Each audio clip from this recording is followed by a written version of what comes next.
Prisoners of war are a common occurrence in any military conflict. According to the Geneva Conventions, every captured soldier deserves humane treatment, access to food and medicine, and a fair trial. However, in World War II, these rights were completely ignored, not by just one country, but by almost all participating nations. Imprisoned combatants were constantly subjected to hunger, cold, beatings, and torture. They were even executed en masse, without first going through any kind of military tribunal. While it may be thought that the Nazis were the most accustomed to carrying out these brutal actions, they were not exempt from suffering them. Millions of Germans died in American and Soviet detention centers. Their jailers showed no mercy to those they saw as the cause of the entire conflict, so mercy was an unthinkable concept for them.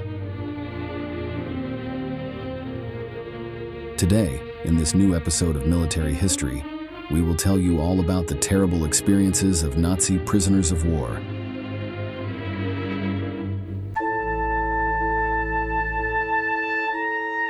On September 1st, 1939, Adolf Hitler gave the order to begin the invasion of Poland. With this action, World War II began, the most terrible military conflict in the history of mankind. During the first months of fighting, the Nazi armed forces seemed unstoppable.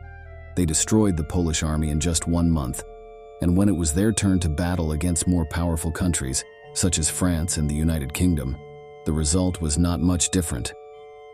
By June 1940, almost all of Western Europe was in their hands. The English had been forced to retreat to their territory, and the Führer walked triumphantly through the streets of Paris.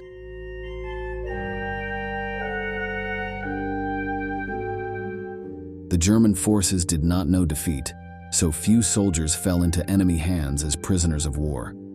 Still, some were captured during that time, mostly ship crews and airplane pilots. The treatment they received, according to themselves, was strict, but humane. The conflict had not spread long enough for the hatred that these peoples would have for each other in the following years to begin to be noticed. Despite the good treatment most of them received, several prisoners tried to escape and rejoin their armies. After a few escape attempts, most of them unsuccessful, the British began to move their captives to camps in Canada. Thus, they would have no chance of rejoining the German armies. Another reason why the British did this was that food and other necessities were becoming scarce, and their citizens and combatants had priority over the enemy. Because of these issues, in the first years of the war, the detention centers on British soil were generally empty, holding at most 2,000 people. But the number of captives, and also the treatment they received, were about to change. By mid-1941, practically all of continental Europe was under Nazi control. The British Army, the only regular force still facing the Germans, was fighting them in North Africa, in a very changing scenario in which neither side could gain the upper hand.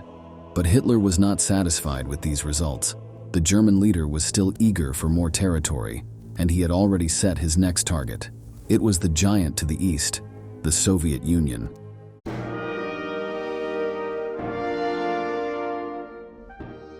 The hundreds of thousands of kilometers that this nation had would be a key step towards achieving the survival and dominance of the Aryan man that he so craved. So it was that in June 1941, the tanks and soldiers crossed the border that separated them from the communist country. Joseph Stalin, the Soviet leader, had ignored the reports from his spies that spoke of the mobilization of Nazi troops, so the established defenses could not stop the German advance. In just a few months, as had happened with the Western countries, the Germans had entered the territory, killing anyone who stood in their way. The soldiers of the Red Army fell in droves, tens of thousands in each battle, and their equipment and vehicles were completely outnumbered by those of their enemy. The civilian population was not spared from terror, as SS extermination squads burned entire villages, completely wiping them off the map. For National Socialist ideology, the Slavs who inhabited this country were inferior, unworthy of being called human, and therefore unworthy of any kind of pity. In just a few months, millions died at the hands of the bloodthirsty Germans. All these actions increased the hatred of the Soviets towards the invaders, but in the first months of fighting, they had no opportunity to retaliate against them. Almost every battle that was fought resulted in the victory of the attacker. But in September 1941, when Hitler ordered the conquest of Moscow, one of his central objectives, the situation changed.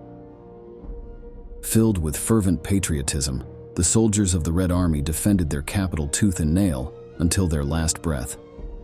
Although their losses were enormous, they managed to resist, giving the Führer his first defeat in a land battle in the war in January 1942.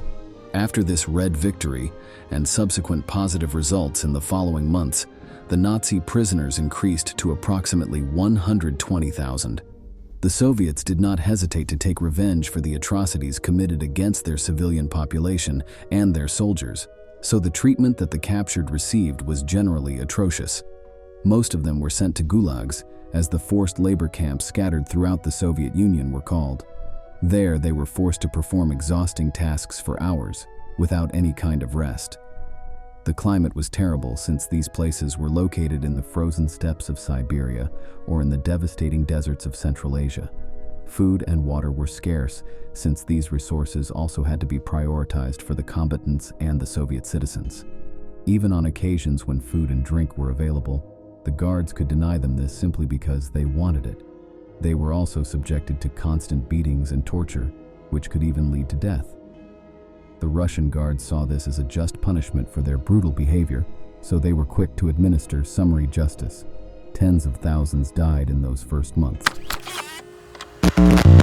The Soviet Union had never signed the Geneva Conventions, meaning that the German prisoners of war were not subjected to the laws and rules of warfare, and these stated that prisoners were banned from excessive work, and also the prisoners were required a specific daily amount of calories to consume. But with the Soviets not signing this, they could treat the German prisoners exactly how they wanted.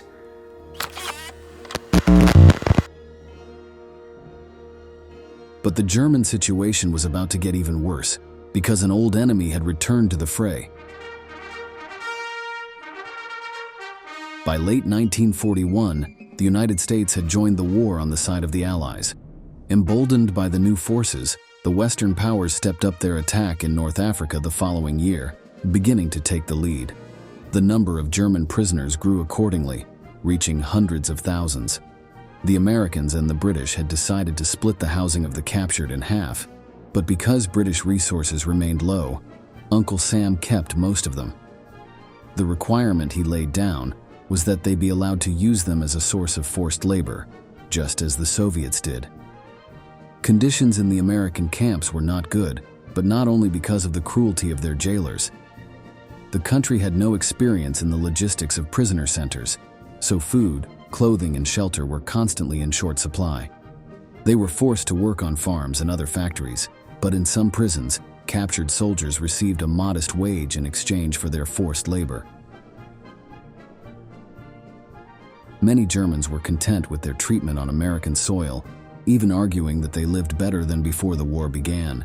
They were allowed to play sports, drink alcohol, and even on special occasions, take walks outside the prisons, always accompanied by guards. Some African American soldiers noted that many Germans were treated better than they were, and that they had access to certain luxuries that they were not allowed to enjoy.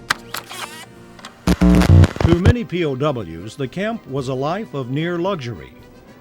One Luftwaffe fighter pilot said, "It was a tough camp, but by the German standards, it was still like a vacation. We had good food, just the standard issue American food as prescribed by the Geneva Convention. The professional cooks that we had among the prisoners made an excellent dinner out of it." Still, not all Nazis had been won over by the treatment of their captors. Some of them, most of them taken prisoner at the height of the Reich's triumphs, remained loyal to their party and viewed the Allies as their bitter enemies. These people often intimidated other prisoners into joining labor strikes, or even tried those accused of collaborating with the Americans. They went so far as to attack prisoners, sometimes killing them. They often made their deaths look like suicide, claiming that they had been killed by the Holy Spirit. Dozens of such fatal assaults are recorded, and when discovered, the guilty Germans were sentenced to death. Despite this, most Germans preferred to be captured by the Americans than by the Soviets. Rumors had reached them of what happened to Red Army prisoners, of the torture, the horrible conditions, and the agonizing deaths that awaited them. The Nazi leaders, far from wanting to silence these fears, encouraged their spread, as they wanted their soldiers to fight to the end. This was precisely what happened in the Battle of Stalingrad, a conflict that, according to many, marked the beginning of the end for Hitler's Third Reich.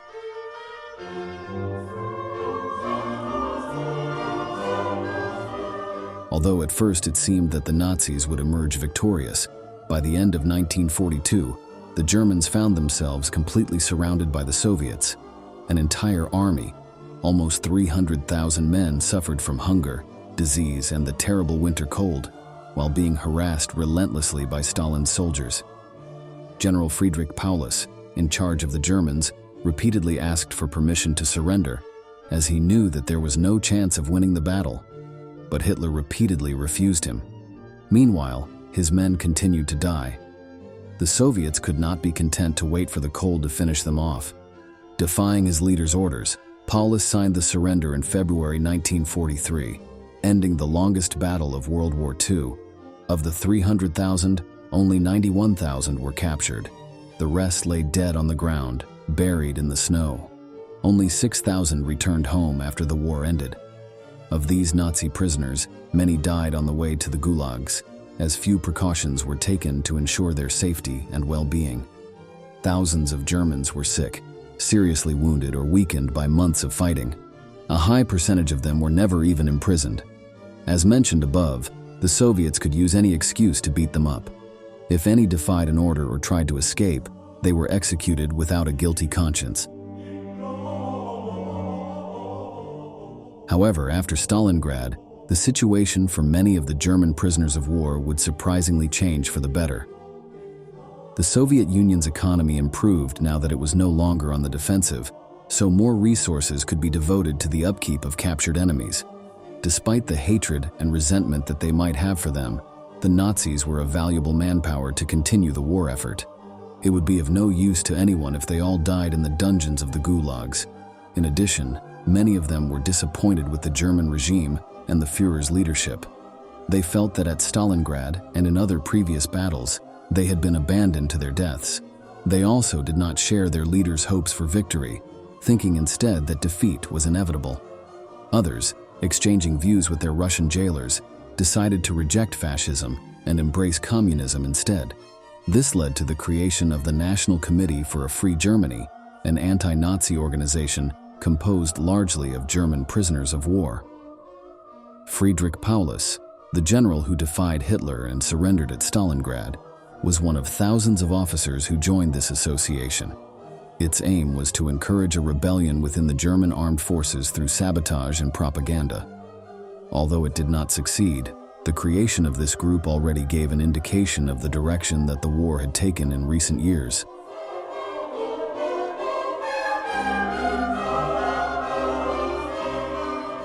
The number of German prisoners in 1943 to 44 only increased. On the one hand, the Soviets launched the so-called Operation Bagration, a massive attack on the territory of Belarus. As a result, the number of prisoners doubled in just a few months. The gulags were almost overwhelmed, and many new facilities had to be built. They also took advantage of the large number of prisoners to demonstrate to the world their superiority over the enemy by organizing a parade of prisoners through Moscow. Operation Great Waltz, as the Soviets codenamed the parade, was a huge logistical operation. Firstly, from among the hundreds of thousands of prisoners, the Soviets selected 57,000 Germans that were actually capable of marching several kilometers, and set up field kitchens to ensure that these selected groups of POWs were well fed prior to the march. And it's common knowledge that the Red Army was not usually so accommodating to German POWs. But importantly, the selected Germans were not allowed to wash and tidy themselves or their uniforms up before the parade. For propaganda reasons, the Germans had to look humbled and defeated before the world's eyes. Things were no calmer on the Western Front. On June 6, 1944, the Allies invaded the Normandy coast on D-Day, beginning what many consider the final stage of the war. By this point, the Germans were on the ropes. Most of their best trained and most experienced troops were dead or languishing in concentration camps.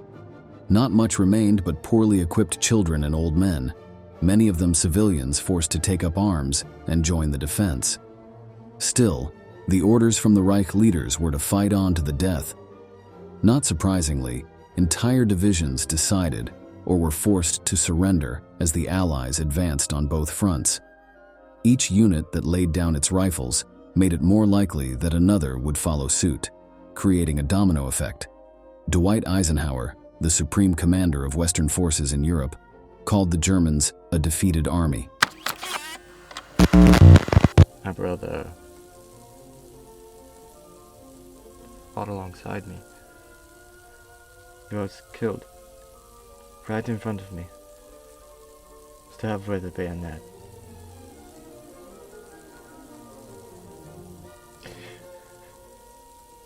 If I could have saved him, if I had just called out or fired a second sooner.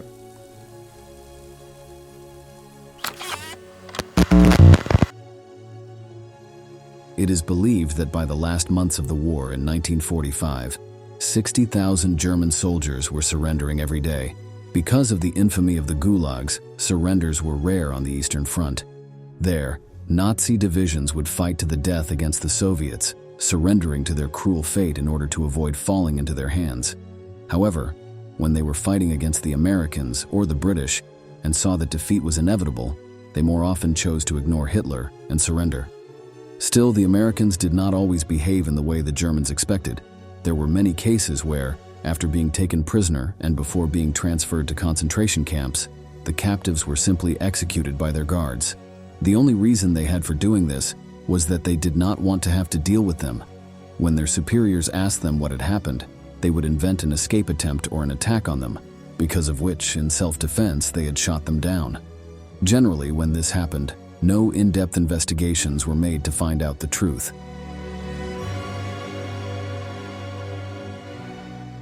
As could be predicted, Germany did not hold out much longer. On April 30th, 1945, finally accepting the inevitable, Adolf Hitler took his own life. His army did not outlive him by long, and on May 8th they signed an unconditional surrender. All German soldiers and officers still fighting were taken prisoner by both the Soviets and the Western powers. The total numbers of captives when the war ended were staggering. Almost 3 million Germans were in the gulags and prisons of the Union, while another 2 million were in camps in the United States, England, and France. But while many of them hoped to return home quickly now that hostilities were over, they were gravely mistaken. By the end of 1946, almost the same number mentioned above were still prisoners of the victors. The vast majority of prisoners continued to perform forced labor, although discipline had been relaxed and the prison guards did not resort to beatings as frequently. With the establishment of the German Democratic Republic on 7 October 1949, under the influence of the Soviet Union, many prisoners were repatriated there to continue serving Stalin's regime. Tens of thousands remained in prison, accused of serious crimes. It was not until 1956 that a number of prisoners were released. In the United States, things were not much different. In violation of the Geneva Conventions on Rapid Repatriation, Germans were forced to work in both America and England and France until the late 1940s. Their conditions even worsened slightly after the end of the war, as the atrocities carried out in the concentration camps were exposed. For many, these displays of cruelty did not make them worthy of good food rations. Working hours were also increased in some cases. Before being sent home, Germans were forced to watch documentaries about these extermination camps, so that they would be confronted with the barbarities carried out by the Reich they served. However, this measure is believed to have been largely unsuccessful, as most denied having been involved, or even having any knowledge of what was going on in these places. In the following years, many managed to return home. Some, happy with the treatment received in America, emigrated there and formed families with whom they lived out the rest of their days.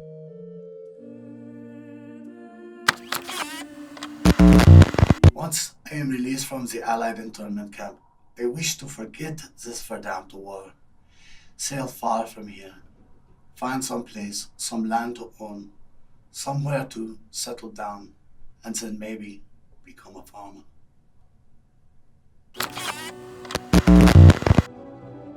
But many others were not so lucky. It is believed that approximately 10,000 prisoners died in the concentration camps of the Western Allies, victims of disease, malnutrition, or torture. Still, this figure pales in comparison to that of the gulags.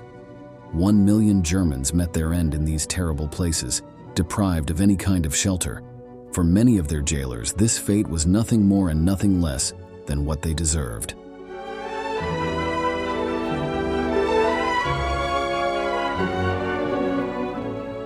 We have reached the end of the video, and we want to ask you, do you think that the Nazi prisoners deserved the mistreatment they received? Leave us your answer in the comments box below, and do not forget to subscribe to our channel to learn about many more military events that left their mark on history.